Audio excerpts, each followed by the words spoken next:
Hey there, everybody. Welcome back with the Plat. Purplatypus is the name, and One Step from Eden is the game. This is going to be kind of a continuation from my last guide video, which was 5 tips for beginners. This is just a slightly, I don't know, maybe not more advanced, but more specific kind of guide of how to get your first win if you're still going for it, if you haven't managed to get your first win yet. We're going to go over just kind of what I would recommend or suggest to make it the easiest. So the first thing you got to ask yourself, this is a minor spoiler alert because we are talking about beating the game, so no story spoilers or anything like that, but there are multiple endings. So knowing what ending you're going for can kind of help. I recommend going for what would be the neutral ending because overall I think it's the easiest ending.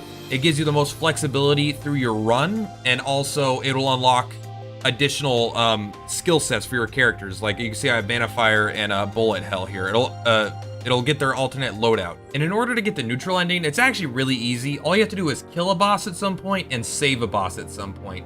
There's full pacifist runs, there's full genocide runs, and then there's the neutral, which is just you have to at least kill one, you have to at least save one. And because this is going to be, we're attempting our first win, we're going to be probably saving more bosses, assuming that we are going to be taking a lot of damage. Now, let's assume you're coming from an account that's completely empty. You know, you just started the game. You haven't unlocked anything yet because you haven't made it that far. You're actually not going to have access to any of these characters. You can see I still don't even have the shopkeeper because it's not even worth discussing because that's obviously not beginner friendly. You're pretty experienced if you have it. But let's say you did, if you've gotten far enough to unlock some characters, the characters I would recommend are honestly probably none of the characters. Probably your unlockable Saffron. So the first character, Saffron, you have actually has a pretty sick relic here that gives you a revive, which is obviously really good. So this is, honestly, I would say this is the second best character to try to beat the game with for your first time. Having the weapon is really good. It just helps, like, this is good for learning the game. This character's perfect. They got spells of all different kinds. You know, this one fires at a specific spot. This one fires 4 forward, but it could deal damage multiple times. This is a jump forward. So they're all different kinds of spells. So they kind of teach you how to use a different variety of stuff. The revive lets you make more mistakes. And the weapon lets you get consistent damage if you have bad accuracy with your spells. So obviously this seems like the go-to choice and a perfect first character, but I actually recommend Chrono as your first. This is a loadout that you only have to get your account to like level 2, I think. It's like really, really easy. It's like one of the first things you unlock in the game. You don't need to like do any special boss thing. So you just have to fail a couple runs and you should get Chrono if you don't have it already. Now we're gonna pick Chrono as I think the #1 for a couple reasons. I'll get back to that in a second. But first, let me tell you why I don't really recommend these. On top of being slightly harder to unlock, they all have really specific, they're all powerful and they all have the ability to beat the game, but you need to, I think they just require a little bit more experience. Even Hazel, which is a little more stationary, you build turrets, hide behind it and shoot. It still requires better knowledge of the enemies in order to know when you can stand still, what you know, when your turret's going to be good versus when is it not as good, where to position your turret. There's a lot more decision making, and the mistakes you make with Hazel are more punishing, I would say. So even though you might be able to get through a couple bosses easier with Hazel, I don't think beating the game becomes significantly easier with Hazel, because some of the encounters can be pretty brutal for her later, depending on your build. The other character, if you do have Reva unlocked, I'm sorry if I don't know how to say the name exactly, I would recommend her. She's a great character to start with. There's the 2 main reasons I wouldn't recommend Reva. This is actually who I beat the game with my first time, is the reasons I would recommend her is she has an artifact. Every time you move, you gain a shield, so insanely defensive. If you do go with Reva, what I highly recommend is getting all the poison you can nice and early. Set your focus for double misery, get the poison, all the good stuff. And then once you have most of the poison stuff, go ahead and switch it to Phalanx like this and just get all the defensive stuff and just keep moving, getting in poison when you can, getting as much shield as you can to survive the damage, and you should be able to get the run there. The reflector gem, which is her shield, she lets her reflect attacks back at her enemies, is brutal against some bosses. Some bosses, like Shizo, for example, they'll get up right in your face and shoot you. You reflect at the right time, do insane damage back to them. But the main reason I don't recommend, sorry, my controller turned off here. The main reason I don't recommend Reva, on top of the fact that you don't have her unlocked from the get-go, more importantly is, if you're playing Reva, you don't get her as a boss.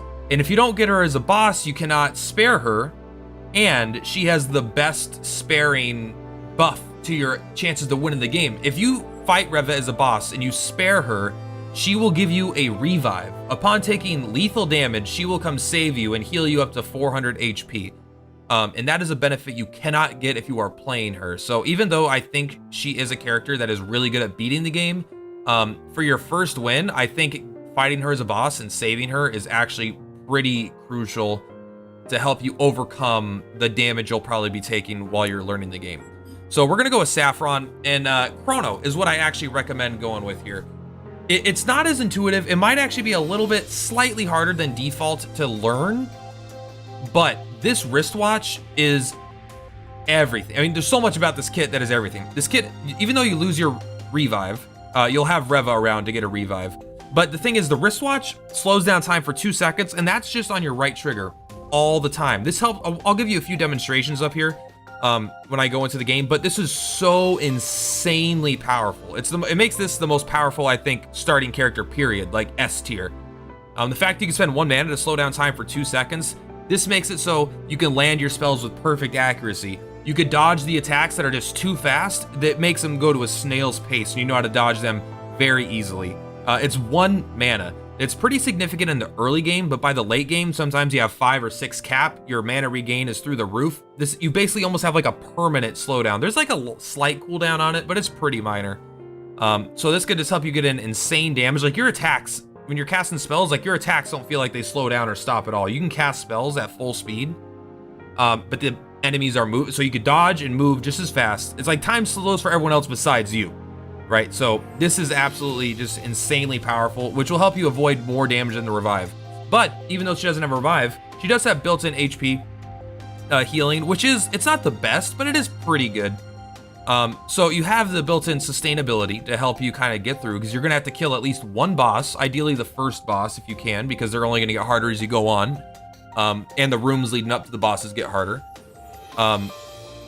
So you've got the healing, you've got the wristwatch. These are great together. But on top of that, you also have minigun, which is this is not the only character that does it, but this is besides going for a full poison, which is very doable.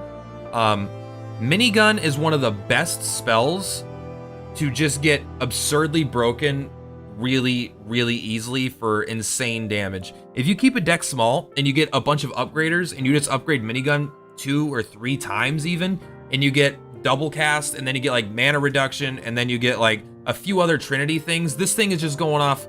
It does insane damage. A minigun build is one of the most powerful builds that I've found so far, and the fact that she starts with this, also while having the wristwatch, also having healing, and just another good spells, I think makes Chrono better than default overall. Although it is slightly more advanced, I think the power level difference in these 2 characters is pretty significant. Let me give you a quick example. We'll just jump in here really quick. All right, so let's check this out. So we can see a lot going on here. Obviously, like, oh, look, like, so whenever you see things coming at you like this, like, let's wait for this guy to attack us.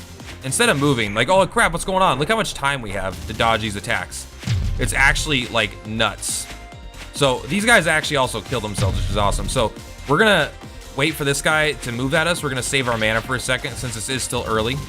We don't have as much mana as we will in the later game. You know what, we'll go ahead and hit this guy. But also, like, if let's say you have a hard time hitting spells, right? The fact that this guy moves, right? You could move into a position where you can hit him and then hit him with your spell. And then, oh, he's there again. So now I can move up here, I can hit him with this spell. And then everything becomes easier, right? Like when you slow down time, it's absolutely disgusting how much damage you could do. All right, so quickly to finish my point on spell selection, basically.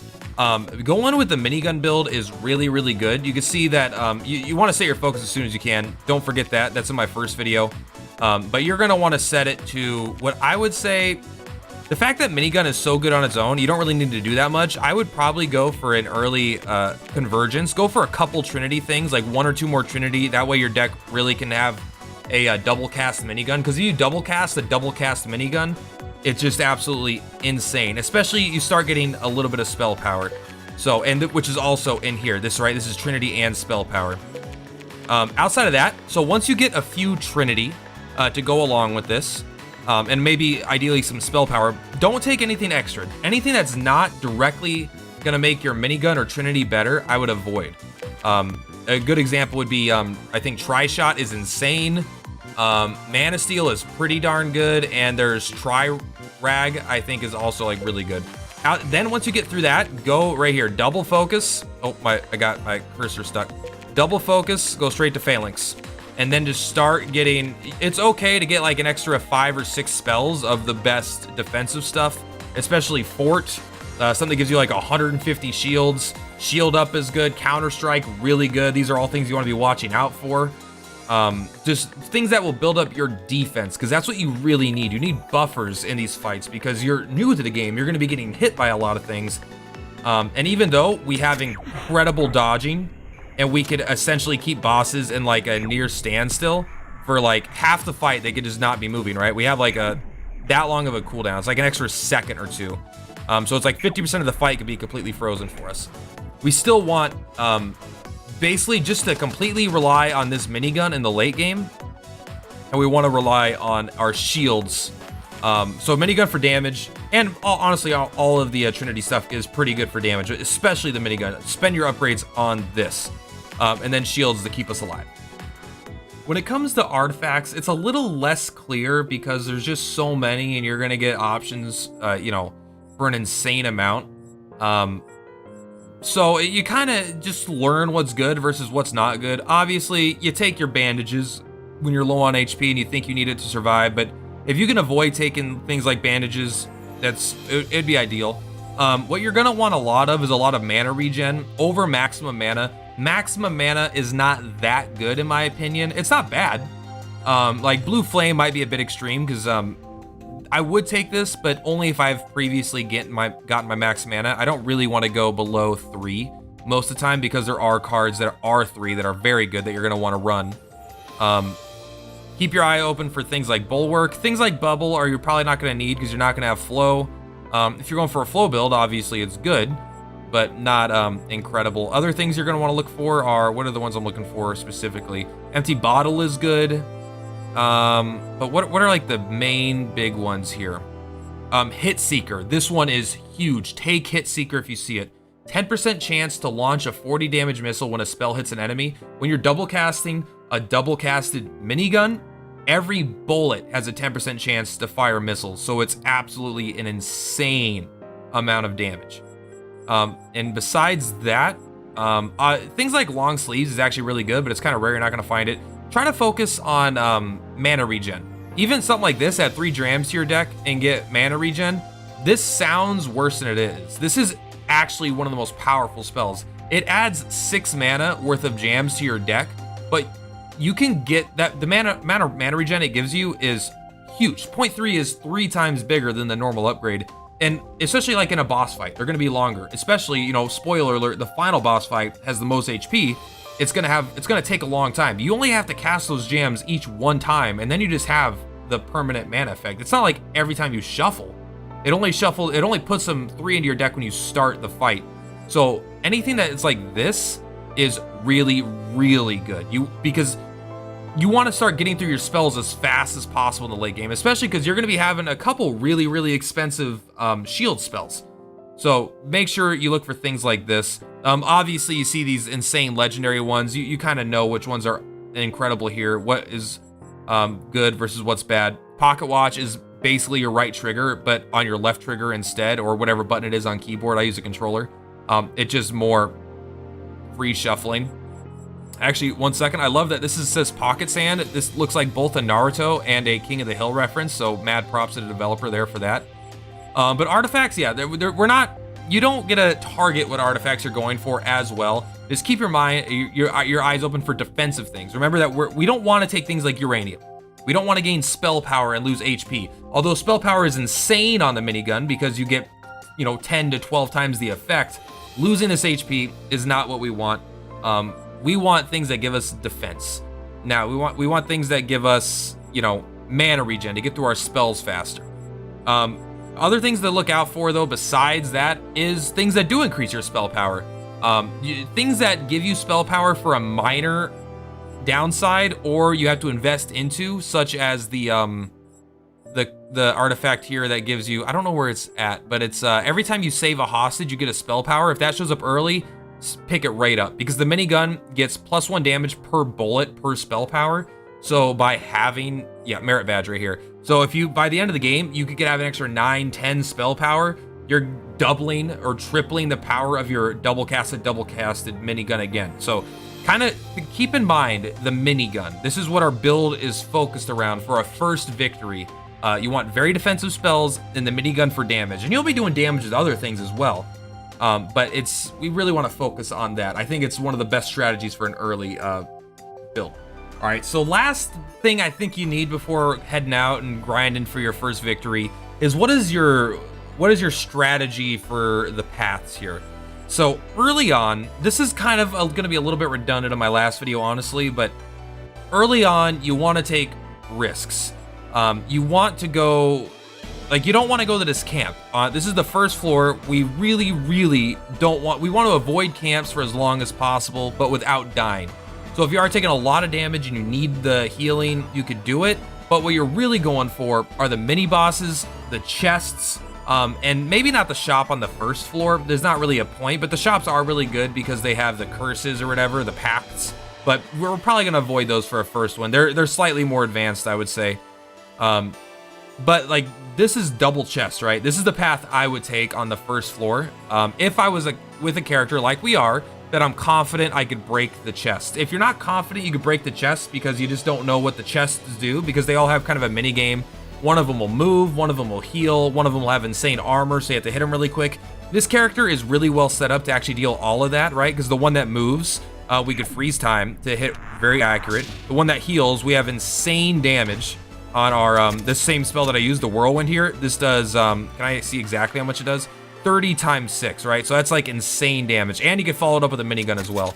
And then for the one that has an insane amount of armor, it only does 1 damage per hit. We got the minigun for it. So we're actually pretty well set up with all of our spells to deal with these early chests. But mini bosses will give you, we want the artifact from the bosses. We want the artifacts from the chest, because like spells, you get them after every single battle. They'll show up regardless, including after, I think, after these chests and these mini bosses. Mini bosses for sure.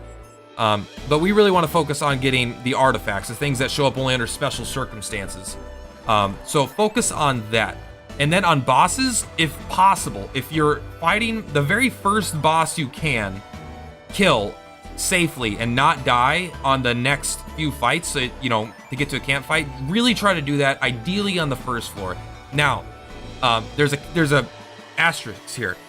The first floor boss you want to try to kill at all possible if you can, unless it is Reva.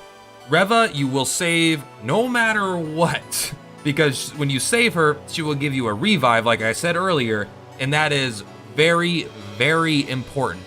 Other champions you'll want to consider saving are Gunner, and to an extent, I would say Saffron sometimes, and yeah, maybe like Saffron, but that's basically the only ones you kind of care about saving. Everyone else could pretty safely be killed without any downside.